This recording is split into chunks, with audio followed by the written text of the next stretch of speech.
Good morning, I'm Brian Key, the Director of Personnel and Professional Standards, and I'm here to notify the public of an arrest of a JSO police officer by our agency.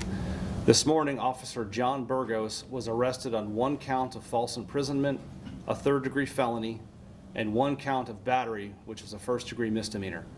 At the time of his arrest, Burgos had been employed by JSO for 6 years and 4 months, having been hired by the agency in June 18 of 2018. As he has been criminally arrested, he is now the subject of an internal investigation by JSO. He has been stripped of all police authority and suspended without pay. While there is due process that must be followed, the agency will be terminating Officer Burgos. This is an active criminal case, so there is limited information with which I can provide you at this time. However, the following is a summation of the facts which support Burgos' arrest. Around 4 p.m. yesterday, Burgos was on duty as a patrol officer in uniform. He was dispatched to a call for service and met with a crime victim. Because of the victim's privacy rights, I will not provide any identifying information about the victim or the underlying call for service. After the initial investigation was completed, Burgos returned and met with the victim again, purporting to be conducting an additional investigation. While alone with the victim and under the color of authority, Burgos did not allow the victim to leave the area, and he touched the victim without valid consent. After Burgos left the dispatch location, the victim called JSO and reported Burgos' conduct. Immediately, detectives with JSO's Integrity Unit began an investigation. Based on the totality of facts gathered during this investigation, Burgos was arrested by Integrity detectives for false imprisonment and battery early this morning. This is the 11th arrest of a JSO employee by this agency in 2024. JSO is appalled by Burgos' conduct and by the fact that he committed these crimes while representing himself as a public servant. With this arrest, JSO sends a clear message that we will not tolerate when a member of this agency violates the law and threatens the public trust in law enforcement. Our partners with the State Attorney's Office will appropriately prosecute Burgos for his criminal actions. As Sheriff Waters often says, no one is above the law, and this agency will continue to hold officers to the highest of standards. I can take some questions. When you say the officer returned, was that to scene the crime? Right. And how did he stop the victim from leaving? Was the scene of the crime their home? He was acting like he was doing a follow-up to the initial investigation. He was reporting that he was needed information from her, wanted to see some injuries, that type of thing. So it was completely not part of what he was supposed to be doing.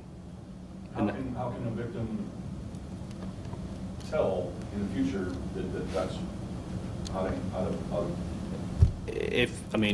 well, our officers are going to have body cams on.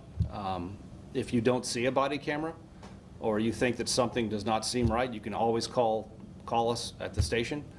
Request to speak to a supervisor. I mean, every officer that works at JSO is working for a supervisor, and that supervisor is working for a watch lieutenant. So everyone has accountability and a boss, essentially. So if it doesn't seem right, then call us, and we will confirm what should be happening to hopefully avoid this in the future. What number is that? You can call 911 or 630-0500 is the non-emergency number, but the same person answers the phone. 911, of course, gets answered quickly, and if it's an emergency, then call that one. Is that something that you can do in the heat of the moment, or? Sure, absolutely. I mean, you're entitled to rights, and if you feel like something is off, then by all means, let us know. You happen to have any details of what the original call was about and what part of town this was in? No. Based on the Florida statutes about these types of crimes, we're not able to identify the victim in any way, shape, or form. Looking at Burgos' history with JSO, there are a lot of incidents on here, but a lot of it includes remedial training. Can you kind of explain what goes on in remedial training? If an employee makes a mistake, and let's say it's a mistake that was made in good faith, but it was improper to how they were trained, then instead of just strictly disciplining that employee, we will try to train them and get them to the standard that we expect. Those are typically minor more minor offenses. If you look, if you probably have a copy of his concise. For example, the written reprimand level 1 in 2022 was he investigated a crash and wrote the wrong person a citation. That's a huge mistake and a huge inconvenience for that driver. That resulted in discipline. That would not be remedial training. And then the next year, he had a written reprimand level 2 for violation of weapons policy, failure to conform, and incompetence. So we take our internal investigations very seriously, and if someone is getting worse, then it involves progressive discipline all the way to termination. So he never did anything to get terminated, but he was certainly working towards that and being monitored by his supervisors. So, all right, thank you. Yep. Thank you.